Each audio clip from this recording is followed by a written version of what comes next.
Mumbai local बाबतीतला निर्णय राज्य सरकार घेईल अशी माहिती मुंबईच्या महापौर किशोरी पेडणेकरांनी दिली आहे। मुंबईत तुर्तास सर्वसामान्यांच्या लोकल प्रवासावरती निर्बंध असतील।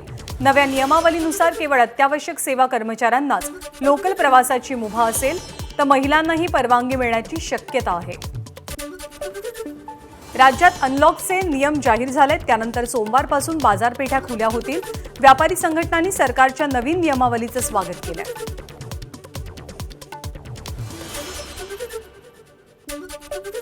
पुढच्या 2 ते 3 दिवसात गोवा आणि महाराष्ट्रात मान्सून दाखल होण्याचा अंदाज हवामान खात्यानं वर्तवलाय।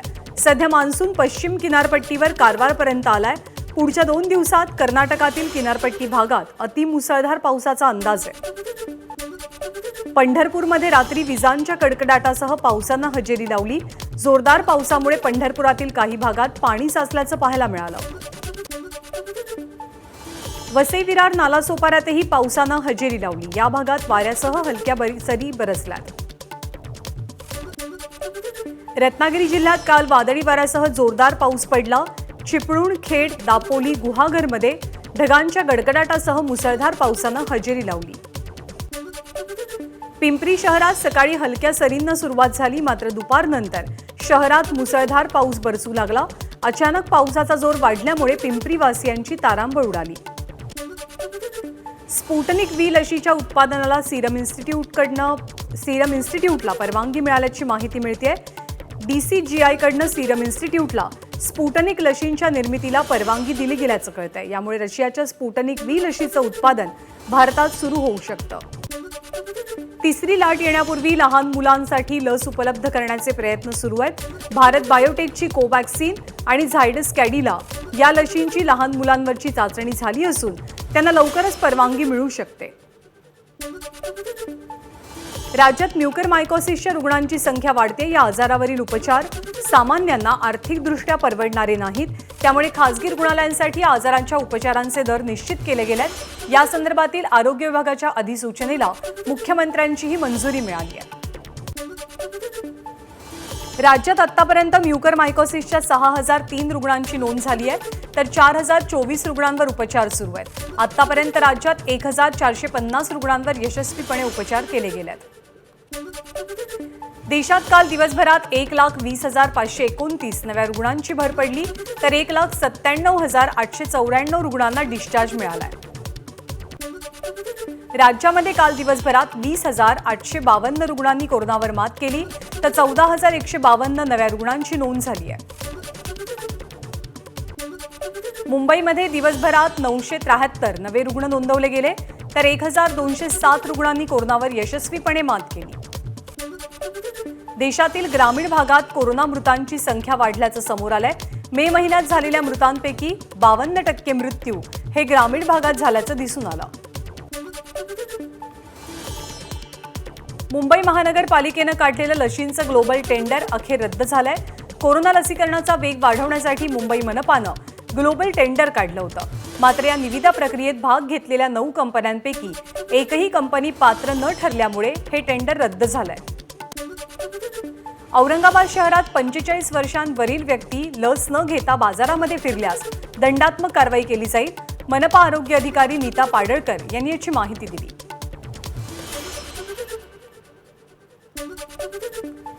राज्यामध्ये शिवराज्याभिषेक दिन आता शिवस्वराज्य दिन म्हणून साजरा होईल।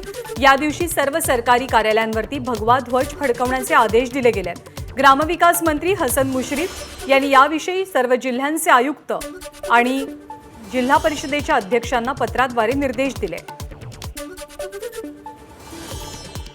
तर मंत्री हसन मुश्रीफ यांनी काढलेल्या परिपत्रकाविरोधात ॲडव्होकेट गुणरत्न सदावर्ते यांनी मात्र तक्रार नोंदवली। भारतीय संविधान आणि राष्ट्रध्वज संहिता 2002-2006 नुसार सरकारी कार्यालयावरती केवळ राष्ट्रध्वज फडकवण्याची मुभा आहे, त्यामुळे भगव्या ध्वजाचं ध्वजारोहण करून राष्ट्रगीताचं गायन करणं राष्ट्रद्रोह असल्याचं त्यांनी आपल्या तक्रारीत नमूद केलंय। मराठा आरक्षणाबाबत राज्य सरकारनं नेमलेल्या समितीनं आपला अहवाल सरकारकडे सोपवलेला आहे। सर्वोच्च न्यायालयानं दिलेल्या निकालाचा सखोल अभ्यास करण्यासाठी आणि पुढच्या कायदेशीर बाबींच्या पर्यायांसाठी शिफारशी कराव्यात, यासाठी समितीनं काम पाहिलंय। सह्याद्री अतिथीगृहामध्ये स्लॅब कोसळण्याची घटना घडली। आदित्य ठाकरे यांची बैठक सुरू असताना हा प्रकार घडला। अचानक झालेल्या दुर्घटनेत सुदैवानं कुणालाही इजा झालेली नाही। सिंधुदुर्गचं चिपी विमानतळ येत्या गणेश चतुर्थीपर्यंत सुरू होईल अशी माहिती खासदार विनायक राऊत यांनी दिलेली आहे। चाकरमान्यांना गणेश चतुर्थीमध्ये विमानानं गावी प्रवास करता येईल। काल विमानतळाच्या धावपट्टीचं काम पूर्ण झालं असून तपासणीही पूर्ण झाल्याचं राऊतांनी सांगितलं। राज्याचे महसूल मंत्री बाळासाहेब थोरात यांनी अलिबाग इथल्या जिल्हाधिकारी कार्यालयात बैठक घेतली। या बैठकीमध्ये जिल्ह्यातील कोविड परिस्थिती आणि चक्रीवादळात झालेल्या नुकसानग्रस्त भागाचा त्यांनी आढावा घेतला। कोरोना काळात अनाथ झालेल्या मुलांना राज्य सरकारनं अनाथ आश्रमात ठेवण्याचे आदेश दिले। याबाबतीत प्रतिपालकत्व या पर्यायाचा साधा उल्लेखही करण्यात आलेला नाही। त्यामुळे प्रतिपालकत्व मुलांसाठी काम करणाऱ्या स्वनाथ फाउंडेशनच्या संस्थापिका श्रेया भारतीय यांनी सरकारविरोधात नाराजी व्यक्त केली। कल्याण डोंबिवलीची वाहतूक कोंडी सोडवण्यासाठी महत्त्वाकांक्षी असलेल्या रिंग रोड प्रकल्पाचं काम वेगानं सुरू आहे। दुर्गाडी ते टिटवाळा दरम्यानचं काम 60% पूर्ण झालंय। 1 एप्रिल 2023 पासून 20% इथेनॉल पेट्रोलमध्ये मिसळण्याचा निर्णय घेण्यात आलाय। केंद्राच्या निर्णयामुळे साखर उद्योगाला आर्थिक बळकटी मिळेल। मुख्यमंत्री उद्धव ठाकरे यांच्या आवाहनानंतर पांडुरंग सहकारी साखर कारखान्यानं रोज 100 जम्बो सिलेंडर्स बनवणारा ऑक्सिजन प्लांट उभारला। कारखान्याचे अध्यक्ष आमदार प्रशांत परिचारक यांनी रिबीन कापून हा प्लांट कार्यान्वित केला। बदलापुरात झालेल्या गॅस लिकेज प्रकरणी प्रदूषण नियंत्रण मंडळानं मोठी कारवाई केली। नोबेल इंटरमिडिएट्स या कंपनीला उत्पादन बंद करण्याचे आदेश दिले गेलेत। कोरोना काळात विवाह सोहळा भरवणं नाशिकच्या SS वर्ल्ड क्लबला चांगलंच महागात पडलं। क्लबमध्ये लग्नासाठी गर्दी झाल्यामुळे पोलिसांनी छापा टाकत या क्लबवर कारवाई केली।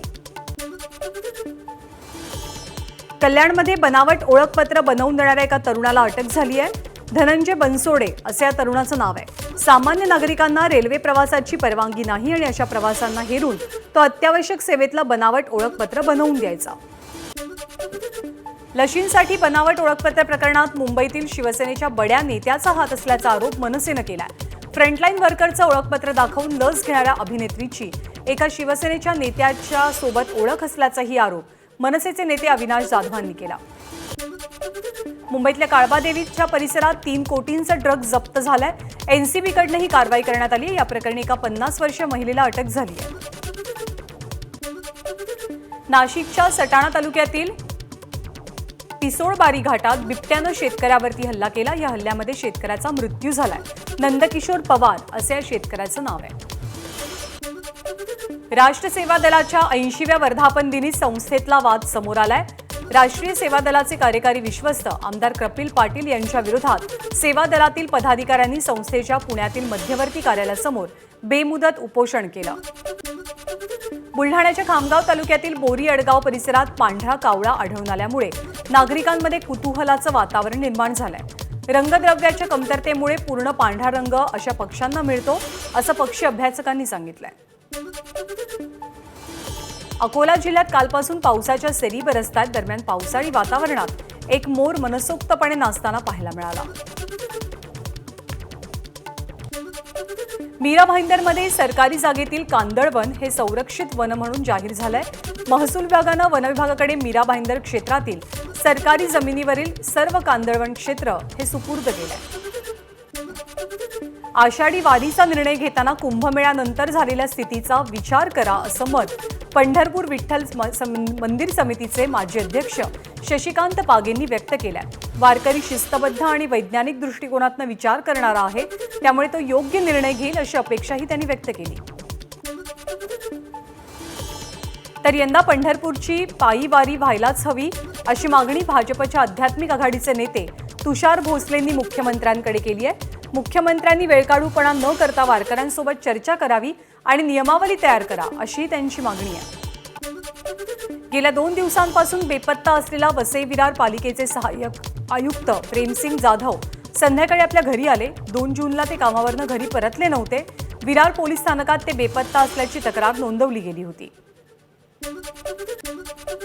दिल्लीमध्ये अनलॉकच्या घोषणेची शक्यता आहे।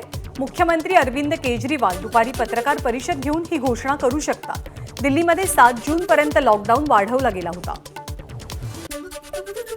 आतापर्यंत लसीकरण सर्टिफिकेटवर पंतप्रधान नरेंद्र मोदी यांचे फोटो पाहायला मिळायचे, पण आता लसीकरण कार्यक्रमाच्या तिसऱ्या टप्प्यात बंगालच्या 18 ते 44 वयोगटातील लोकांच्या लसीकरण प्रमाणपत्रात पश्चिम बंगालच्या मुख्यमंत्री ममता बॅनर्जी यांचा फोटो छापलेला पाहायला मिळतोय.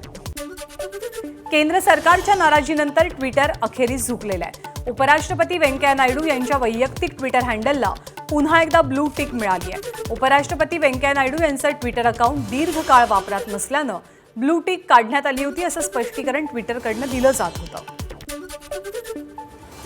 सीबीआय विभागात नव्या संचालकांनी ड्रेस कोड लागू केलेला आहे. सुबोध जयस्वाल यांनी संचालक पदाची सूत्र हाती घेतल्यावर हा ड्रेस कोड लागू केला.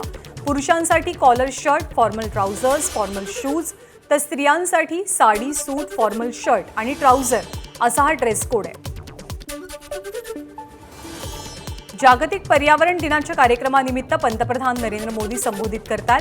पेट्रोलियम आणि नैसर्गिक वायू तसंच पर्यावरण, वन आणि हवामानाबद्दल मंत्रालयाच्या वतीनं संयुक्तरित्या हा कार्यक्रम आयोजित करण्यात आला आहे. मेहुल चोक्सी प्रकरणी सोमवारी म्हणजे 7 जूनला पुढची सुनावणी होणार आहे. डॉमिनिकामध्ये कोर्टानं पुढची सुनावणी पुढे ढकलली आहे. 5G प्रकरणामध्ये अभिनेत्री जुही चावलाला दिल्ली हायकोर्टानं 20 लाख रुपयांचा दंड ठोठावला. फक्त प्रसिद्धीसाठी याचिका दाखल केल्याचा ठपका कोर्टानं ठेवलाय. तसंच 5G प्रकरणातली तिची याचिकाही फेटाळून लावली जाते. बॉलिवूडची प्रसिद्ध अभिनेत्री यामी गौतम विवाह बंधनामध्ये अडकली. उरी चित्रपटाचा दिग्दर्शक आदित्य धर याच्याशी यामीनं लगीन गाठ बांधली. एबीपी माझा, उघडा डोळे बघा नीट.